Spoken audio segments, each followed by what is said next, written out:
Sa silingang lalawigan sa Negros Oriental, Department of Trade and Industry nakakaplag og mga housing material nga gidudahang substandard atol sa gipahigayon nilang pakisusi sa Bais City. Si Femari Dumabok sa report. Sa ilang pakisusi sa pipila ka grocery stores, hardwares o construction supplies sa mga dakbayan sa Dumaguete ug Bais, nabantayan ni DTI Assistant Secretary Ronel Abrenica ang mga housing materials nga gidudahan nilang substandard. Usa sa gibasihan ni Abrenica nga mga unmarked o dili certified ang gibaligyang mga housing materials.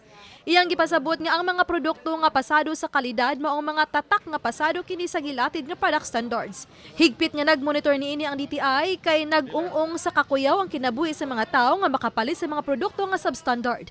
May mga nakitaan tayo, particularly dito, may nakitaan tayo ng mga unmarked na bakal po, walang and non-compliant sa technical regulations po. So with that, mag-i-issue tayo ng notice of violations and we will give them time to answer and to justify kung bakit meron silang produktong ganon. Wa maluwat og pamahayag ang tagduma sa mga housing materials apan niingon nga ang mga produkto gikan sa Sugbo. Gisyuhan ni Abrenica og notice of violation ang mga tagduma. Samtang nalipay ra hinuon ang luyo-luyong kalihim nga mas ubos pa ang presyo sa mga noodles, sardinas o kape sa presyo nga nalatid sa suggested retail price.